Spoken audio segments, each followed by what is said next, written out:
Hi there, I'm Kian Cruz, author of Dad Bod, and you're listening to Pop Goes Your World. If you haven't already, subscribe on iTunes. And while you're there, please leave us a rating and review. And now it's time for our feature presentation.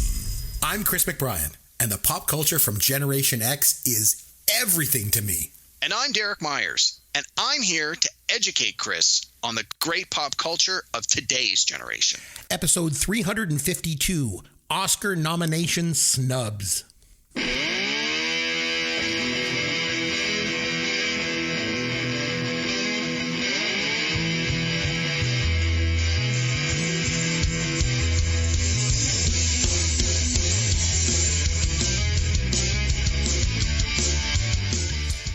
I'm Chris McBrien along with Derek Myers, and this is Pop Goes Your World, the pop culture podcast for the generations. This week, we're going to take a look at some Oscar nominations, snubs. Movies, actors, directors that were overlooked for a nomination at the time that their film came out. But before we get to our topic, Derek, what pop culture have you been able to get into, my friend? Hey, Chris. Hi. Well, I mean, our show is going to be all about the Oscars, so I think we should at least acknowledge that the Academy Awards happened this past weekend. They did. One battle after another, one Best Picture. That's a bad title for a movie. Director. Well, and honestly, I didn't care for the movie much either, so I would have much rather seen Sinners win, and I think this is going to be one of those cases where 10 years from now when we look back, people are going to be like, how did that not win? Like, I think one battle after another, while it's artistic and all that jazz. And don't get me wrong, I like P.T. Anderson as a director and a writer, and it's a legacy award. It's a legacy. I think that's definitely been taken into consideration given his body of work. And I think I was listening to some podcasts where they were basically like, it could be a fear that while this is good, this maybe isn't his best work, but it's definitely among his best work, and you never know if his next one's going to be as good. So if you're going to give him for something that's actually decent, which on the one hand I can sort of agree with, but at the same time it's like, do I think it was the best picture this year? Like, I saw most of the nominees. No, I don't think it was, but again, it is what it is. They don't always go with the most popular choice. There's a lot of the voting body, from what I understand, is that for people that are eligible to vote for Best Picture, it's a lot of actors. And a lot of times, again, they'll vote for people that you and I, as just regular moviegoers, may not vote for in the same kind of way if we had that opportunity.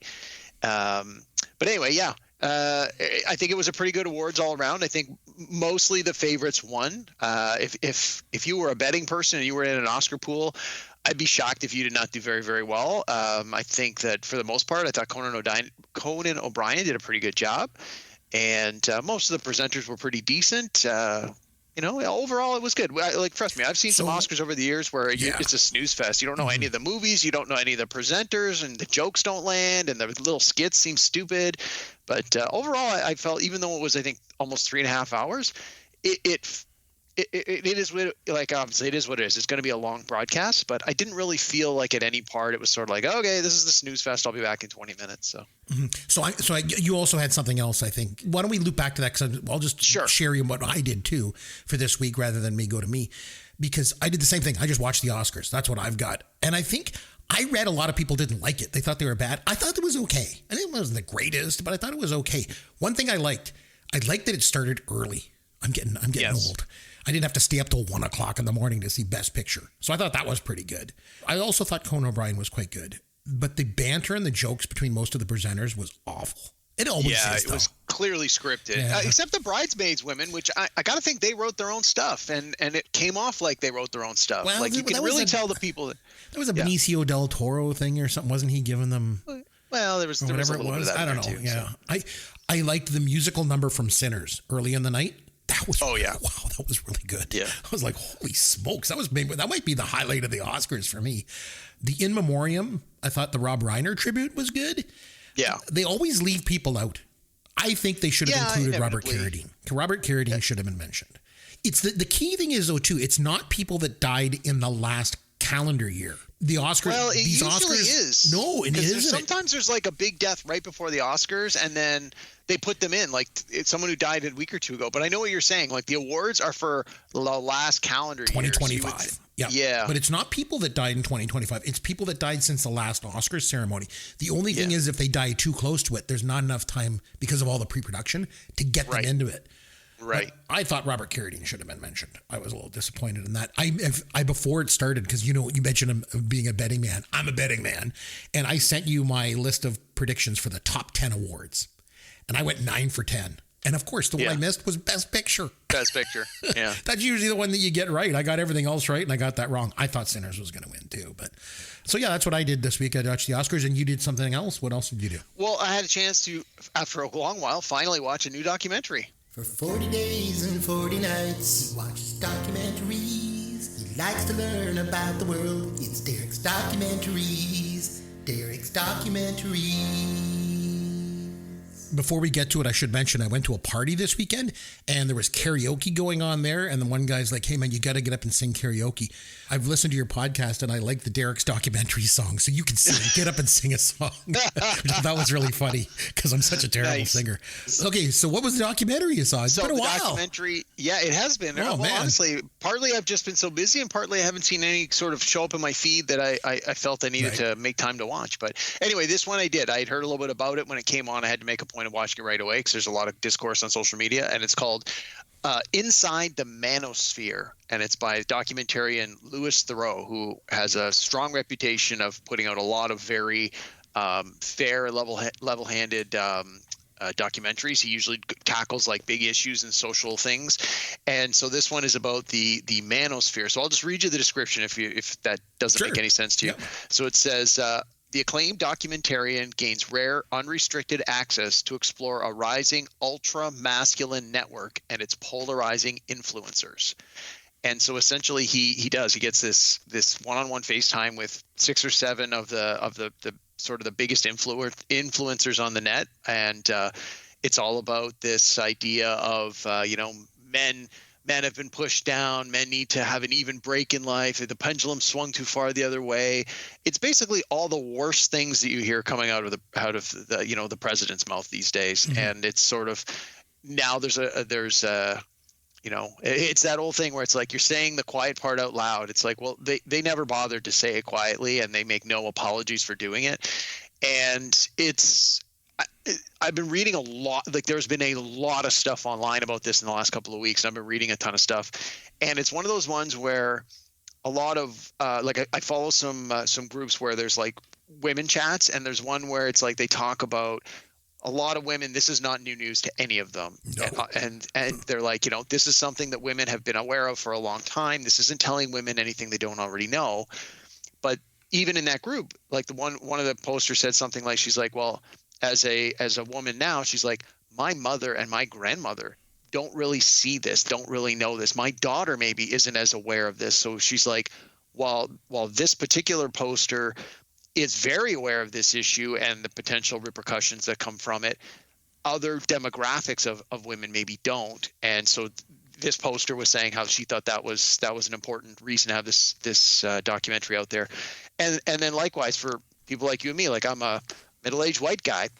While I've heard of this, I had no idea sort of the extent of how bad it can be, how polarizing it can be, how one-sided and dangerous it can be. I mean, I knew those things, but maybe not to the extent that it was. So again, this was a lot of sort of an eye-opener for me. And again, I think certain demographics maybe need this kind of in-your-face, because it's on Netflix, so it's getting a huge audience, which is why it's creating so much discussion. And I think it's like one of the other things I was reading was a lot of parents are saying like, I need to make sure that I am now a little more aware of what my children are being exposed to on social media, especially parents of young boys. So, well, I don't want to sit here and preach, do this, do that, don't do this. This is how you raise your kids, and this is what you need to do if you're a woman, because I'm not qualified to make any of those judgments. But there's a 90-minute documentary, and I think there's a lot of value in watching it. And if you think you know a lot about this stuff, great. If you've never heard of this stuff, great. If you just want to get an idea of what this documentary is all about, great. But I think there's a lot in here for people to take away. And if nothing else, I think it's causing a lot of people to have discussions with their friends, families, peers, colleagues, coworkers. And I think it's really some people's true colors are being revealed in the worst possible way. And I think that's something that needs to happen. So anyway, I'm going to step back off the soapbox. Okay. We're going to go back to talking about pop culture. Yeah, we're going to go back and what else you got? I got this for you. Here's your dad joke of the week. So Mick Jagger and David Bowie were once at a party, and David Bowie spots Kate Moss across the room. So he says to Mick Jagger, Mick, can you go over and get Kate over here? I'd like to meet her. Mick says, no, I can't. Bowie said, why not? And Mick Jagger said, because a rolling stone gathers no moss. I wondered where that was going. That was actually cleaner than I expected it to be by the time you got to the punchline. Nice. So, good job. He developed a bit of a gambling problem there. Cannot relate. That's deja vu. Haven't we met somewhere before? We're going to watch Johnny Knoxville get kicked in the nuts for 20 minutes. Fine, being. Guys watching other guys get hit in the nuts is funny. Why are you always in such a bloody rush, man? I can't believe you find this funny. In women's tennis, I always root against the heterosexual. That guy just pooped himself. That is hilarious. She whose bosoms defy gravity. Wait, those weren't women? You and I obviously both love the Oscars. We've made that clear over the years. We talk about the Oscars all the time. And we talked about it at the top of the show. But we also believe that there's a lot of times where there's been snubs. And I mean nomination snubs, not snubs like somebody didn't win, where somebody wasn't even nominated or a movie wasn't even nominated at all. So I wanted to ask you a question. We've been watching the Oscars for years. Do you think the Oscars reward the best or just what's popular at the time or maybe political at the time? I think it's a little bit of everything. In fact, I think popularity, is usually the last defining factor of why something would win an Oscar. It traditionally seems to be a lot of inside baseball. It's people in the industry voting for people in the industry. So they sort of come to it from a different angle than, say, you and I as just, your general film going public. And I think that's why you have some of the other award shows, like, say, maybe the Golden Globes, things like that, which tend to lean a little more towards, well, like, what do the masses want? I mean, that's literally why you have the People's Choice Award, so that people can choose. But overall, I think the Oscars tends to favor more the artistry of it. They want to reward the people that are actually putting in the work, which, again, you and I may not really understand the behind the scenes of why did this director get nominated over that one? Why did this director win over this one? 'Cause you and I aren't movie directors. We don't know the struggles and the hardships. Now, we can probably guess, but yeah. Anyway, that's just my 2 cents. There's a bias in favor of serious dramas at the Oscars. Oh, of course. Yeah. And same, they always seem to, there's always like the critical darlings where, Steven Spielberg puts out something that's halfway decent. He's going to get nominated, largely because he's demonstrated that he's a great director. He's won previous Oscars and he's got a proven track record. So you sort of give him the benefit of the doubt when he puts something out. And unfortunately, you might have some up and comer who did an amazing job, but people are like, well, what are we going to do? Not nominate Steven Spielberg? So I think there's a lot of that in all the categories. Yeah, there's definitely also there's that career narrative issue. And it works both ways. Like you said, somebody like Spielberg, who, by the way, is a perfect example of this, because early in his career, he was ignored for, early stuff, which was just crazy. And then, now that he's later in his career, like you said, he's like sort of entrenched. Oh, and then there's also, like I mentioned before, you get an award like maybe for Paul Thomas Anderson this year. You could argue it's more for his career. It's like a legacy thing that they do. Yeah. The Oscars also tend to ignore horror, comedy, and action films. Absolutely. Totally agree. Which is just crazy because some of that and stuff sci-fi to a lesser extent, but more recently in the last 20 years, some of this, like sci-fi usually gets nominated what they call the below the line, like all the technical awards. Yes. As like things like horror, obviously that also will often get a lot of the things like costume and editing and makeup and stuff like that, special effects. But yeah, as far as the drama, like it's rare. it's rare that the lead actor, actress, supporting actor, actress, and even best picture go to anything that's not, for the most part, my wife likes to call them long, boring dramas, because that's traditionally what the Oscars reward. I wonder if getting snubbed can actually help sometimes. I think it can, because then people. I think it depends on the narrative, but yeah. And the other thing that drives me a little bit bonkers is when a movie gets best picture but not best director. It's like, how could you not have, like, if you remember, what was it, Argo, whenever that came out? Yeah. And then it won best picture that year, didn't it? It did. And Ben Affleck wasn't even nominated as director for the movie. No, it's exactly. Crazy. Like, just, I don't know.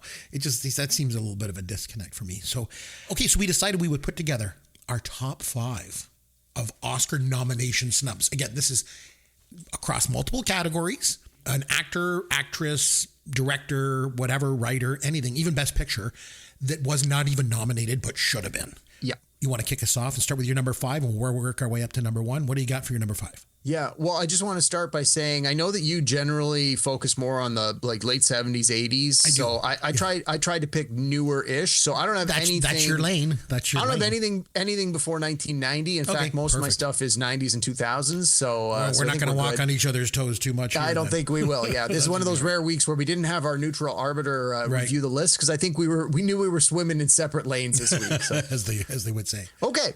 So in 1998, for lead actor, Jim Carrey did not get nominated for The Truman Show. Now, I got the list here. Do you want me to read the list? Do you know who won that year? No. Read them out to me. I'll see if I can guess who won. Okay. So it was Tom Hanks for Saving Private Ryan. Yep. Ian McKellen for Gods and Monsters. Roberto Benigni for Life is Beautiful, Nick Nolte for Affliction, and Edward Norton for American History X. Benigni won. Benigni did win. Yep. Now, his performance was fantastic. Sure. This is one of those ones where I don't think that the person who won it was undeserving. It's not one of those ones where you're like, well, how did this guy not win it? But I think we look back and we look at Nick Nolte in Affliction, and maybe even to a lesser extent Ian McKellen in Gods and Monsters, and we say, like, Carrey was. I think Carrey could have slipped into either of those two slots. I think so. And this is one of those cases, like you said, comedy is rarely rewarded. Not that I would say The Truman Show is a comedy. Yeah, it's not really a comedy. He's a comedic actor. That's how he came up through. I mean, he's Ace Ventura, he's Dumb and Dumber, he's The Mask, he's in Living Color. Like, that's who he is.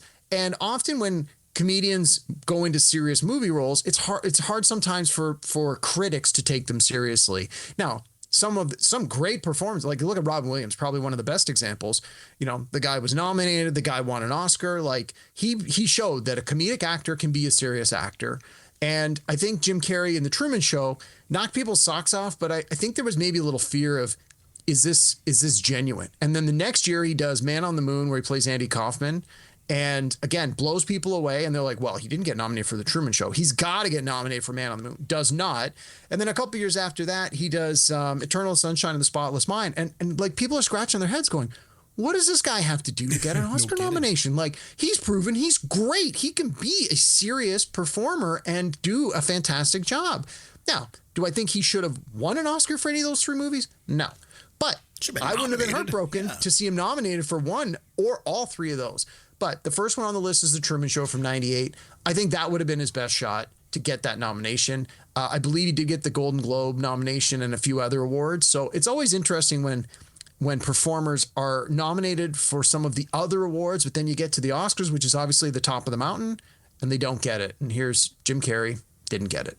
So that's my number 5. And I think it works the one way, it doesn't work the other way. So let me explain. Comedic actors can become great dramatic actors because comedy comes from pain. So they're good, but it doesn't work the other way. Dramatic actors aren't always good at doing comedy. That's for sure. Remember in the movie My Favorite Year with Peter O'Toole, he's got such a great line where he's like, dying is easy, comedy is hard.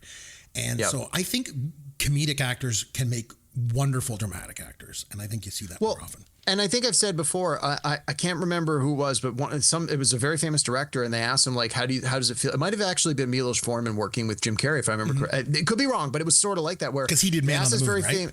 Yeah, they asked this very famous director, and they said, like, how is it working with so-and-so who is a comedic actor? And the director basically said, one of the things I love about working with actors who have come up through comedy is their memory is like a steel trap. Like, if you're going to be a stand-up comic and you're going to do these routines over and over, like, your memory has to be fantastic. And he said, like, I think that's one of the things that people take for granted. They just go, oh, it's a comedian who's stepping into a dramatic role. It's like they actually are, in many cases, better prepared because they can just remember so much. They don't flub their lines. They're not calling out going, line? Like, so in any case, just something to keep in mind. And I think we've talked about that a little before. So anyway, that was my number 5. You used to accuse me a lot more, most likely like years ago, more so than recently. You used to always accuse me of doing like the textbook answers when I did these shows. You're like, the critics will say those are the top 5. So I really been trying to take it to heart, and in a good way. I liked the constructive feedback. So I really wanted to go with a couple picks here tonight that were just personal for me, that probably anyone else would think, well, you're crazy. But you got to hear me out. Believe me, my list is going to be like that too. Good. Wait till you hear my next pick. Good. Okay, my number 5. Oscar nomination snob. Now, just hear me out. Let me say this, okay? Best Supporting Actor for 1983, Dan Aykroyd in Trading Places. Plays Lewis Winthorpe III, obviously.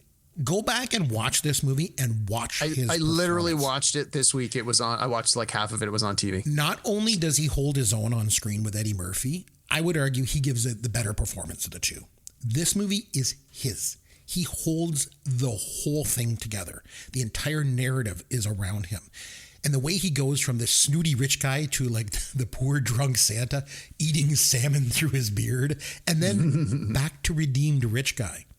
And the other thing is he goes from being a wimp to being like a strong, determined fighter. He takes down the Dukes at their own game. And confidence, you can tell that he gains the confidence through the course of the movie. He does, and he's not a stranger to the Oscars. He was nominated in 1989 for Best Supporting Actor for Driving Miss Daisy.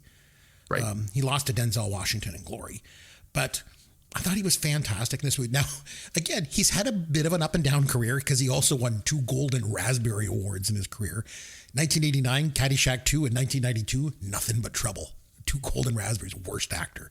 Jeez. So, you know, he had an up and down career, but I will say when he was up, he was up. And I think he was never better than he was in Trading Places. So that's my number 5.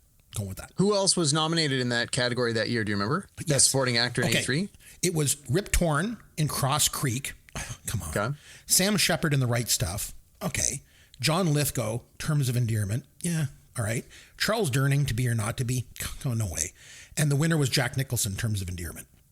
Okay. I mean, again, I don't think anyone's going to argue Jack Nicholson should have been the winner in that category, but I think your guy could have slipped in there. I think Aykroyd was better than Charles Durning in To Be or Not to Be, and was better than Rip Torn in Cross Creek, to be honest with you. Yeah. So, that was my number 5. Okay, so your number 4. All right, so I'm going to echo everything you just said. This is a personal pick, and people are going to laugh and poke fun at me, but okay. So the category I'm talking about is score, musical score. Okay, all right. So for musical score for me is like, can you think of the movie with different music and would the movie still work? Or the other way, if you heard the music, can you think of anything but the movie? Like think of Star Wars, for example. Yeah. You hear the Star Wars music, that's it. You immediately know, and vice versa. You couldn't imagine that movie without the score. Like it is so pivotal to what that movie has become. Imagine if it was like disco. It comes out in 77 and they're playing disco music on it. Yeah, who knows? Yeah, could have been anything. So okay, so with that sort of definition in mind, I'm going to go to a movie that I love that was not very popular, but I think definitely falls into that category, and it's Tron Legacy from 2010. Oh, you do like that movie, yeah. I do, and we actually reviewed it here on this podcast. So there was a new Tron movie that just came out in the last year, and Trent Reznor of Nine Inch Nails did the musical score for that movie. And while the new movie was not well received, it looked great, and the score by Trent Reznor was getting all sorts of praise. Everyone's like, this is great. You know, it's so good. You couldn't imagine this movie without this music. The music's the best part. Well, I think you got to give Trent Reznor some credit to go back to 2010 Tron Legacy. Daft Punk did the score, and again, I actually have the score. Like I bought the CD when it came out, and I listened to it in my car because at the time I didn't have, I had a CD player. And it's like, it takes you right into this movie. The way, again, we talked about sci-fi sort of not getting the big nominations, but getting a lot of the technical stuff. Love or hate Tron Legacy, it looks slick. It looks fantastic. The style, the blues and reds against the black background, the fluorescent lights, the way that they modernized the 1980s hard edged computer graphics into what, is a more slick version of it. And while the visuals itself look great, you can't imagine it without the music. So my number 4 for who should have been nominated that year, I think Daft Punk should have been nominated for score. Now, I don't think they should have won. I don't think they did win. And in fact, they ended up losing to Trent Reznor and Atticus Ross for The Social Network, the Facebook movie. The other nominees that year, or the other movies that were nominated, were How to Train Your Dragon. And we're talking the original, the cartoon, the first one. Right. Inception, Hans Zimmer. I mean, again, big name there. Mm-hmm. The King's Speech, and 127 Hours. Again, I've seen all those movies. They were fine. And while again, Social Network, I'm not going to argue with that one, but I got to think The King's Speech in 127 Hours, I think either of those could have been replaced with Tron Legacy. Now, both of those movies were nominated in the other categories. If I remember correctly, I think Colin Firth won Best Actor for The King's Speech. Yeah. And I'm pretty sure James Franco was nominated for Best Actor for 127 Hours. And I think both of them were nominated for Best Picture. So, when your movie starts rolling in the nominations, they're just going to give it to him in every category. But looking back, it would have been nice to see Daft Punk get in there. And I think people who like the movie and like the music would absolutely agree. So that was my number 4 pick for score. Tron Legacy 2010 should have been nominated. I got a question for you. The Oscars that were just this week. Do you know what number it was? Wasn't it like the 98th Oscars or something like that? It was really high up here. I have the website up here. I remember seeing 2026 98th Academy Awards. Oh boy, I'm going to go way back. I'm going all the way back to the 12th Oscars from 1939, Derek. Wow. Best supporting actress in probably one of the most iconic performances in the history of film, Margaret Hamilton in The Wizard of Oz. She's Miss Gulch in The Wicked Witch of the West. How the hell was she not nominated for an Oscar? The green makeup, the voice, the melting. She has been scaring the bejesus out of kids for almost 90 years. When you think of iconic performances, I just think of her. How the hell did she not get nominated for that? It was crazy. She's so scary. I remember one time Mr. Rogers had her on his show without the makeup on and everything. And he's like explaining to the kids, This is Margaret Hamilton. She's an actress. We don't need to be scared of her. And she's like, yeah, everyone's scared of me everywhere I go because of this role that she played. Now, the winner that year was Hattie McDaniel from Gone with the Wind. Totally deserved to win. Like, that was a great win. Olivia Havilland was nominated for Gone with the Wind as well. Geraldine Fitzgerald, Wuthering Heights. Edna May Oliver for Drums Along the Mohawk. And Maria Ouspenskaya for Love Affair. You can't tell me you couldn't drop off one of those last two for Margaret Hamilton and The Wizard of Oz. Oh, I just don't understand. So that's another one. That's mine. That's my number 4. So on to your 3. You're going your way back machine. Oh yeah. Okay. When I thought about this topic, I thought of her. So I had to put her in there. All right. I'm going to play fast and the loose with the rules here for my number 3. Sure. Okay. In the Oscars that took place in the year 2000 for movies that came out in 1999, we've already talked about on many shows how 1999 was a great movie year for a lot of reasons. But I want to look at the scripts. I want to look at the writing. And I want to look at both categories. I want to look at original screenplay, and I want to look at screenplay from previously produced or published materials. So for adapted stuff from something previously written, my pick would be Fight Club by the author Chuck Palahniuk. Mm-hmm. Fight Club has gone on to be an iconic movie. I've read the book. I've actually read the book more than once. I've seen the movie a ton of times. Not only do I think it's got an important message that certainly continues to resonate, but the way that this book, which is told in a very unusual way, and there's a lot of mystery and it's one of those books where the writer knows you can't see what's happening. You rely on him to describe it. So he can deliberately mislead you by leaving out details that you assume are something. And then as the story progresses, you start to figure it out. And in the movie, when you can actually see what's happening, that's a real challenge. And I think it was done very well. It was critically successful. It was financially successful. It has this huge lasting legacy. It's a great movie all around. Now, the other movies that were adapted that year were, hang on, I got the list here. Previously, okay, so it was The Cider House Rules, which ended up winning, Election, The Green Mile, The Insider, and The Talented Mr. Ripley. Actually, I read 3 of those 4 books.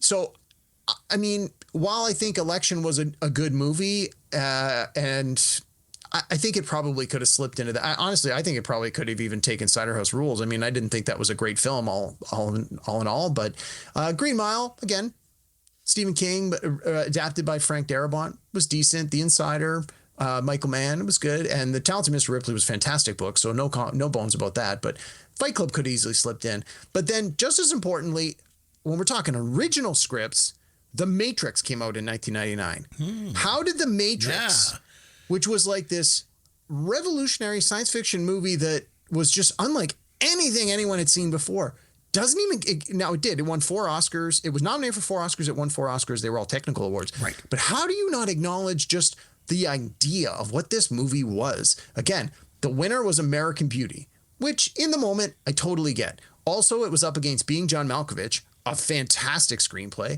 The Sixth Sense. I think that script was better than American Beauty. I think. Oh, absolutely. Absolutely. The Sixth Sense, again. That's better than American Beauty too. Great. Magnolia by Paul Thomas Anderson. A little long, but again, there's a lot going on there. But the last one, Topsy Turvy? Really? Did anyone even see that movie? Does anyone remember that? You tell me The Matrix couldn't have got that 5 slot in place of Topsy Turvy? Like, what was going on in that year? So 1999, I think we had 2 awesome scripts that just were absolutely ignored, that if you look back now and you're like, what were they thinking? They both should have been in there. So we get my 2 for the price of 1 on your number 3. That's I got awesome. news for you. We're going to have that in another one of my picks. Okay, cool. Hey, whatever. It's our podcast. We can make the rules. Yeah, that's it. I was like, I'm playing fast and loose with the rules today. I'm going to 1980. Right, what's your number 3? I'm going to 1989. Best Director, not nominated. Absolute crime, because not only should he have been nominated, he should have won. That's Spike Lee for Do the Right Thing. How the hell did he not get nominated? So that year, Oliver Stone won for Born on the 4th of July. Didn't even win Best Picture. He'd already won for Platoon, too. And then Woody Allen for Crimes and Misdemeanors, not even one of his better films. Peter Weir for Dead Poets Society. Give me a break. Kenneth Branagh, Henry V, and Jim Sheridan, My Left Foot. Spike Lee's better than all of them and should have won that award. The direction in this movie is so good. The tone that he sets in this film and the mood and the feel on the hottest day of the year in Brooklyn, where everything's about to boil over. The thing is, too, like art, I love this movie so much. Art imitates life, especially in this movie. He took so much flack for the movie because people said it incited violence. And then they said the message of the movie was about vandalism and violence. Because in the movie at the end, Radio Raheem is killed by the cops. Right. He's laying dead in the street. What does everybody get upset about, though? Mookie broke a window. You know? Yeah. It's like, what the hell? There's a guy laying there dead. Like, this movie was like holding a mirror up to America. I don't think America was ready to look in that mirror. Certainly not in 1989. You could argue even more now. The U.S. has gone backwards in terms of their sensibilities, and Spike Lee called it out back in 89. I think he not only should have been nominated for Best Director, he should have won. So that's my number 3. On to your number 2, my man. All right. We're getting another 2 for 1 here with my number 2 pick. Love it. So we're looking at movies that came out in 2016, which brought us to the 2017 Oscars. And we're looking at the leading actress category. Okay. So 2 amazing performers who gave amazing performances that were not nominated was Taraji P. Henson for Hidden Figures and Amy Adams for Arrival. Now, both of them have been nominated. So Taraji P. Henson was nominated in 2009 for The Curious Case of Benjamin Button in the supporting role. But she had at that point had also been nominated for and won Golden Globes and I think an Emmy or 2. So again, she was already demonstrating her clear ability and talent. And Amy Adams has been nominated 6 times in her career. So in 2016, she had been nominated 5 times before that. So again, maybe it was a little fatigue in her case. So like, we keep nominating her. Like she was nominated in 09, 11, 13, 14. Maybe they're like, in 16, we're just going to give her a pass. But then 19, they nominate her again. So it's like, come on, like what does she have to do? Was Taraji P. Henson also nominated for Hustle and Flow, or was she not nominated for that movie? I don't think she was. Oh, she was good in that though too. Yeah, she's a good actress. Yeah. And so you have these 2 outstanding women that have, jumped through all the hoops and then some, don't get nominated. So this was your kid. So the winner was Emma Stone for La La Land. Again, someone else who has been nominated a lot and has won a bunch of times. That was her coming out party, though, I guess. Yeah. So I mean, I get that, but okay. Also nominated was Isabel Huppert. I don't even know, for a movie called Elle. Sure. Ruth Negga for a movie called Loving. Never heard of it. Yeah. Natalie Portman for Jackie, which I believe was Jackie Kennedy's story, and Meryl Streep for Florence Foster Jenkins. So I read a few articles about this specific Oscars, and everybody agreed that of all of those people, Meryl Streep is the name they all agreed should come out in favor of someone else, because there's apparently, I haven't seen Florence Foster Jenkins, but I am familiar with it. They said she's really not it. She doesn't. I mean, she's good in everything she does, but they're like, this was definitely not her best work. They felt that just the quality of like what she was given was not that great, and it was more of well, let's give it to her. And it's like, and she's already been nominated like 76 times. So yeah, I mean, if that's your reason for not nominating Amy Adams, then don't nominate Meryl Streep. Let Taraji P. Henson get in there. And so you had two awesome ladies who were not nominated this year, who absolutely should have been. And honestly, I think both of them moving forward, we'll see future nominations, because they're both working, they're both doing great projects. Yeah, it was a crime that they didn't get that checkbox next to their resume for this particular year. So yeah, my number two. I mean, we got to give the ladies the representation where they deserve it here. So I'm doing another two for here. The 2017 Oscars: Amy Adams, Taraji P. Henson. Both deserved a nomination, didn't get it. Both good ones. Okay, I mentioned at the top of this list here that some of these are going to be very personal and some hot takes. This one is a personal one and very much a hot take, I think. So, Best Supporting Actor in 1985. Don Amici from Cocoon won. Okay. Oh, yeah, right. Also nominated was Klaus Maria Brandauer for Out of Africa, William Hickey for Prizzi's Honor, Robert Loggia for Jagged Edge, and Eric Roberts for Runaway Train. Go figure. But you know who wasn't nominated, but I think should have been? Who's that? Roddy McDowall in Fright Night. So he plays Peter Vincent Vampire Killer. He's this faded B-movie actor who he just lost his job at the local TV station, if you remember. It's a horror movie, yeah, but it's also done a little tongue in cheek. So it's reminiscent of Young Frankenstein, where it's like it's sort of a parody and an homage, all in and a lot one. of wink. But it's also like a full-out horror movie with terrifying scenes in it too, and lots of gore, so and special effects and stuff. But the thing is, he could have went into this role and just camped it up, but he doesn't do that. His pathos is perfect in this role. I think the movie is great on its own, but I think Roddy McDowall elevates the whole material of this movie. I think he gives a career-defining performance. I've always felt, ever since I was a teenager and first saw this movie, that this is an underappreciated role by an underappreciated actor.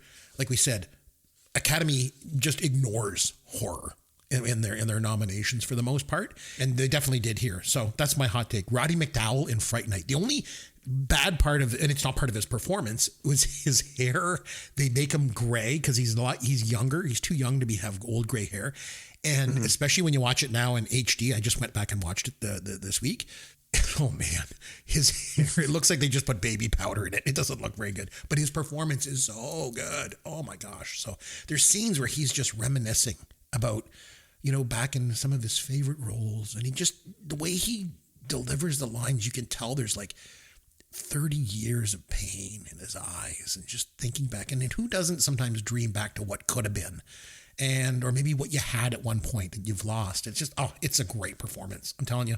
So Best Supporting Actor 1985 should have been Roddy McDowall. Didn't get a nomination. So sorry, who else was nominated that year? Did you tell us at the top? Yeah. Don Amici is the one that won. Oh, right. I think William Hickey in Prizzi's Honor, Robert Loggia, Jagged Edge, and Eric Roberts, Runaway Train, all could have been dropped out for Roddy McDowall. I mean, come on. So, okay, on to our number one. Holy smokes. All right, my number one, and this is certainly not going to be a hot take. I when I was doing some of the homework, this one kept coming up a lot. So I know I'm not alone in thinking this, but how the hell does Harrison Ford not have an Oscar? He has one Oscar nomination. How does he not have more? I know. Yeah, I get it. He does a lot of action movies, but that's why some of those performances are fantastic. And I'm looking at 1993's The Fugitive. Hold on a second. Oh, Fugitive. That's a great one. He should have been nominated for. What was he nominated for? Witness? He was nominated for Witness. That was it. Okay. Oh, that's a great pick. He definitely should have been nominated for Fugitive. He was good. No kidding. So we talked about with the comics. It's like, okay, you maybe not going to give them a nomination for their first outing, but after they've proven themselves a bit, you sort of look at their body of work and you're like, hey. So again, you look at Harrison Ford. You're like, he does Raiders of the Lost Ark. He does Star Wars. He does Blade Runner. He even he does Witness. So he's at a point in his career where he's a huge box office success. He's a huge draw. And he's proving that he's more than just a handsome guy that can be the leading man in an action movie. He's proving he can be the leading man in a drama.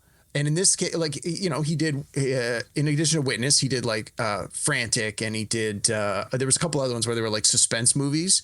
And so here we get The Fugitive. Well, let's be honest. It's a remake. It's inspired by the old TV series, but who cares? That happens all the time. But Tommy Lee Jones gets nominated and wins for supporting actor for this movie. Exactly. So obviously critics are willing to be they can acknowledge that it's a great film. It's got a great script, great directing, great performances all around. Tommy Lee Jones gets nominated and wins. Harrison Ford, nowhere to be seen on the sheet. Like, what were they smoking? So let me give you the list. Yeah. And I'll be honest, this is a who's who. So this would be a tough one. I can understand why there was some concern here. So it was Tom Hanks won for Philadelphia. I don't think anyone's gonna challenge that one. Others were Daniel Day-Lewis for In the Name of the Father, Lawrence Fishburne, What's Love Got to Do with It, Anthony Hopkins, The Remains of the Day, and Liam Neeson, Schindler's List. Okay, Liam Neeson, 100%, Daniel Day, 100%, Tom Hanks, 100%. Lawrence Fishburne and Anthony Hopkins, I think they could drop especially off. Anthony Hopkins. I'm thinking, again, yeah, at this point, it's like, oh, well, he's the Silence of the Lambs guy. We got to keep nominating him. I mean, it's a period piece. It's slow. It's, just, while it is the traditional sort of, quote, Oscar type of movie, come on. Harrison Ford over Anthony Hopkins every day of the week.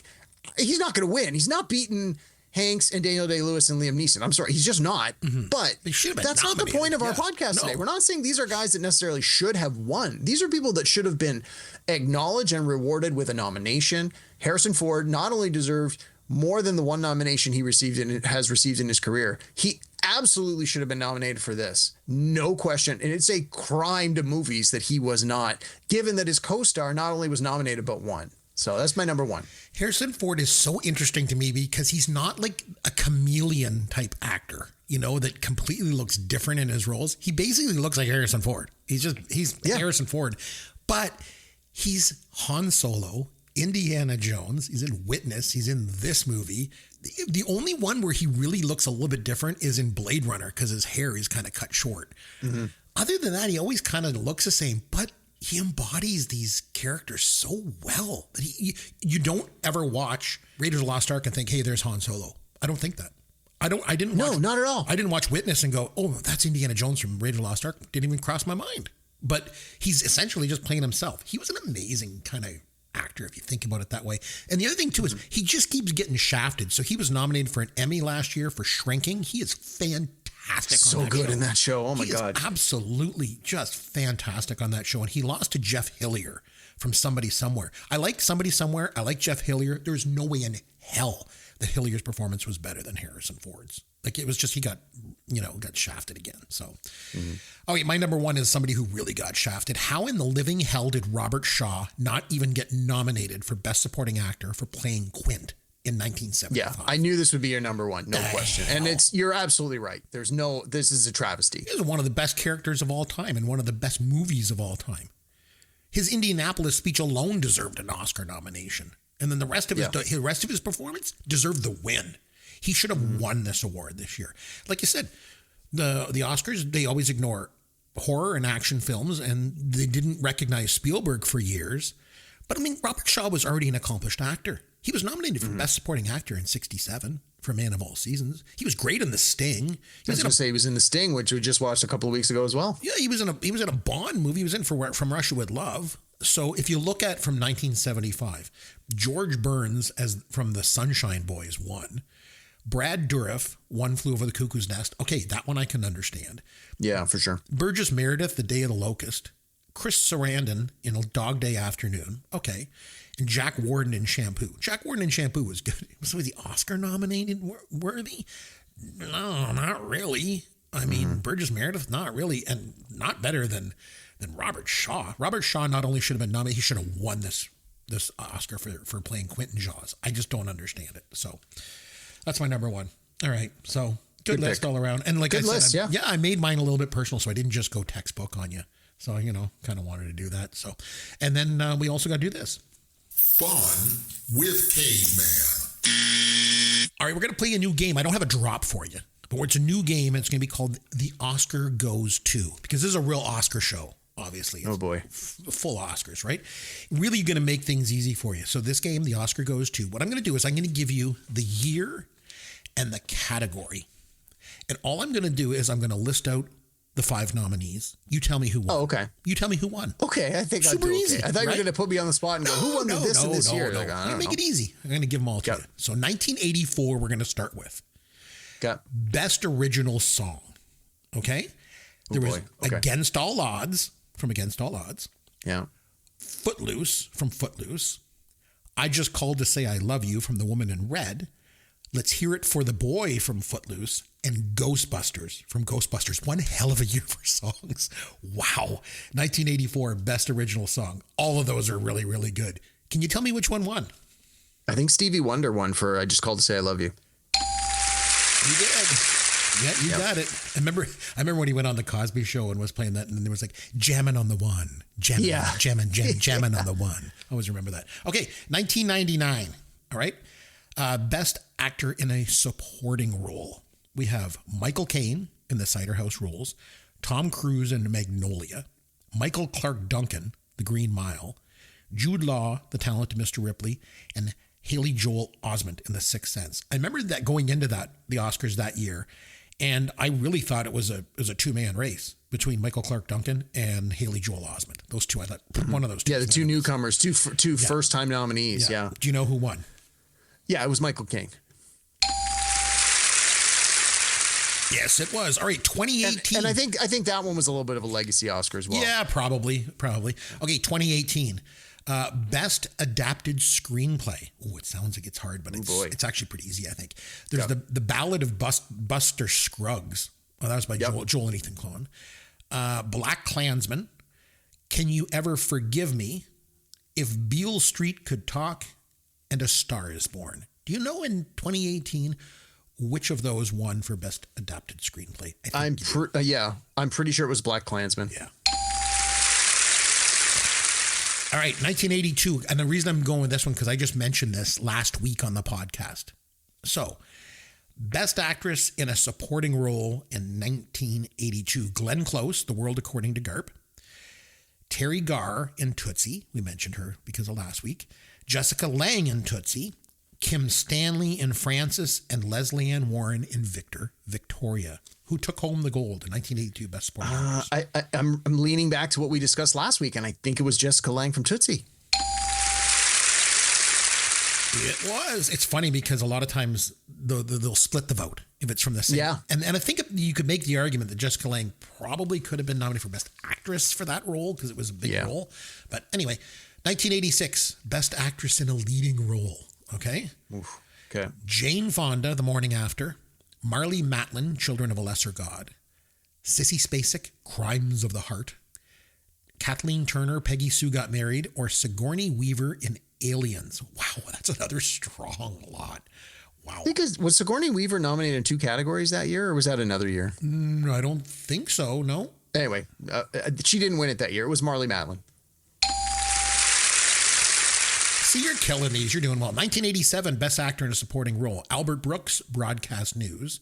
Sean Connery, The Untouchables. Morgan Freeman in Street Smart. Vincent Gardenia, Moonstruck. And Denzel Washington, Cry Freedom. 1987, who took home the Oscar for Best Actor in a Supporting Role, Derek? Yeah, that was Sean Connery, Untouchables. All right, we're going to stay with 1987. We're going to go with Best Actress. Okay. We have Cher in Moonstruck, Glenn Close in Fatal Attraction, Holly Hunter, Broadcast News, Sally Kirkland in Anna, and Meryl Streep, Ironweed. Who took home Best Actress Oscar in 1987? Yeah, that was Cher. Very good. See, you're killing this. You're doing good. Okay, I got two more for you. 2002. Okay. Best actress in a supporting role. Okay, Kathy Bates in About Schmidt. About Schmidt, I guess. About Schmidt, yeah. Yep, Kathy Bates in About Schmidt. Queen Latifah in Chicago. Julianne Moore in The Hours. Meryl Streep in Adaptation, or Catherine Zeta-Jones in Chicago, 2002. Ooh. I know it was definitely one of the Chicago. Was it Catherine Zeta-Jones or Queen Latifah? Because I know they both won for different. I think. Oh, jeez. I'm gonna go with Queen Latifah. Catherine Zeta-Jones won for Chicago. I thought Queen Latifah won an Oscar, but maybe she won it for music. And then 1976 to wrap things up. I'm going to make this one a little bit harder, but I think you'll still get it. Best actor in a leading role. Okay, we've got Peter Finch in Network, Robert De Niro in Taxi Driver, Giancarlo Giannini in Seven Beauties, William Holden in Network, and Sylvester Stallone in Rocky, who took home the Oscar for Best Actor in a Leading Role that year. I think it was Peter Finch, wasn't it? Yes, it was awarded posthumously. I was going to say it was a posthumous award. Yeah, that's the only reason I remembered is because of that. Yeah. Wow, you did really good. You got almost all of them. You just missed the one. Well, and with that the one, Chicago you had it one, I knew that. I knew Chicago won. I just couldn't remember which of the two women. So. All right, it's over to me to nominate a movie for us to watch, and we'll review next week. We did a Mel Brooks movie last time out. And I want to go back to The Well again. We were talking about Mel Brooks, and you, especially when you were talking about that documentary you watched with him, I'm like, I want to do another Mel Brooks movie. We're going back to 1981, History of the World Part 1. Nice. Yeah, okay. I think it would be a lot of fun to go. I was thinking that last week when we were doing the Young Frankenstein. I thought, I think we should do History of the World Part 1. So we are. We're going to go back and watch that one. You up for it? Nice. Yeah. All right, let's do it. So until then, I am Chris McBrien, and on behalf of myself and Derek Myers, we both want to say thanks for listening to Pop Goes Your World, the pop culture podcast for the generations.